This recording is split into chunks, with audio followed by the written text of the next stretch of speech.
عذاب کیا ہے، اور آقا کریم صلی اللہ علیہ وسلم نے کسی کو گالی دینا یہ کتنا بڑا گناہ فرمایا ہے، اور اس کی کیا وعید حضور صلی اللہ علیہ وسلم نے فرمائی ہے، اسے آپ سماعت فرمائیں تاکہ آپ محسوس کر سکیں کہ آج ہمارا معاشرہ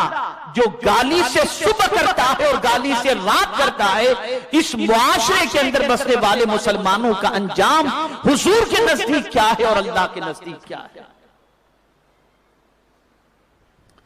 آقا کریم صلی اللہ تعالی علیہ وسلم نے ارشاد فرمایا، دو گالی گلوچ کرنے والوں نے جو کچھ ایک دوسرے کو کہا اس کا گناہ ابتدا کرنے والے پر ہے جب تک کہ مظلوم زیادتی نہ کرے۔ دو لوگ جو ایک دوسرے کو گالی دیتے ہیں، اس میں جس نے گالی کی ابتدا کی ہوگی گالی دینے کی، اس کا گناہ اس کے اوپر ہے۔ یعنی اگر دوسرے نے جواب میں گالی دی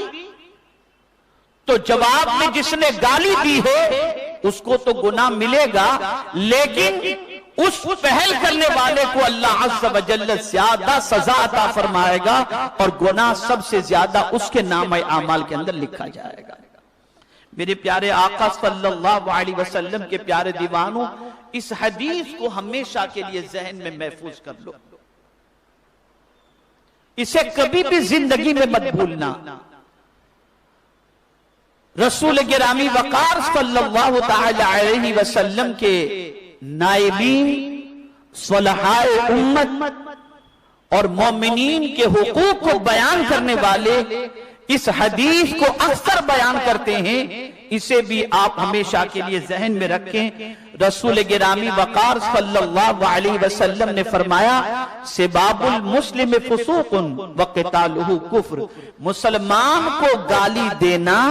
اللہ و رسول جل جلالہ و صلی اللہ علیہ وسلم کی نافرمانی ہے، اور اسے قتل کرنا کفر ہے۔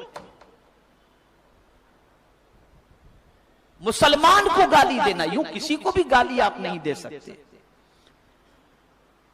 لیکن اگر کسی نے کسی مسلمان کو گالی دی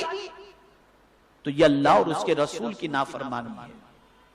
اور یہاں مجھے ایک حدیث شریف کا مفہوم یاد آ رہا ہے۔ بہت سارے لوگ اس حدیث کو ذہن میں نہیں رکھتے یا اس کے مفہوم کو ذہن میں نہیں رکھتے، اور ناواقفیت کی بنیاد پر آج بہت سارے کاروباری لوگ اپنے ملازمین کے حوالے سے یہ کہتے ہیں کہ مولانا جب تک کہ اس کو گالی نہ دو اس کی سمجھ میں بات ہی نہیں آتی، گالی کے بغیر کام نہیں چلتا۔ لیکن فرمایا گیا جب کوئی بندہ مومن گالی بکتا ہے تو وہ اللہ کی نظروں سے گر جاتا ہے۔ اب آپ مجھے بتائیے، جو اللہ کی نظروں سے گر جائے اسے کون اٹھا سکتا ہے؟ اسے کون اٹھا سکتا ہے؟ آج مسلم محلوں کا حال دیکھیے، مسلم بچوں کا حال دیکھیے، مسلم نوجوانوں کا حال دیکھیے، تو آپ کو یہ چیز ملے گی کہ جہاں کثرت سے مسلمان رہتے ہیں وہاں کے چھوٹے چھوٹے بچے بھی ماں بہن کی گالیاں بکتے دکھائی دیتے ہیں، اور گھروں میں بھی آج جھگڑے ہوتے ہیں تو ایک دوسرے گالی گلوچ کے بغیر اپنی گفتگو کو نہ شروع کرتے ہیں نہ ختم کرتے ہیں۔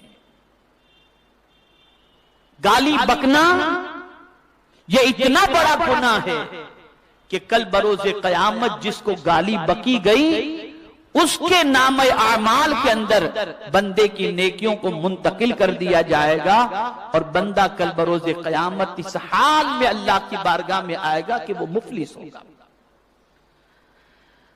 آقا کریم صلی اللہ تعالی علیہ وسلم کا مزید ارشاد سماعت فرمائیں۔ حضرت عبداللہ ابن عمرو رضی اللہ تعالی عنہما سے مرفوعاً روایت فرماتے ہیں کہ مسلمان کو گالی دینا خود کو تباہی میں ڈالنے کے قریب ہے۔ یعنی اگر کوئی شخص کسی مسلمان کو گالی دیتا ہے تو وہ اپنے آپ کو تباہی میں ڈال دیتا ہے، برباد کر دیتا ہے اپنے آپ۔ آج یہ کہا جاتا ہے بربادی کے کچھ اسباب ہیں، کچھ معاملات ہیں کاروباری یہ، لیکن آپ حضور کے ارشاد کی روشنی میں سمجھیں اور ان خرابیوں کو تلاش کریں اور ان گناہوں کو تلاش کریں جو ہمارے معاشرے میں اس وقت پنپ رہے ہیں اور ہمارے نوجوانوں کے منہ کے اوپر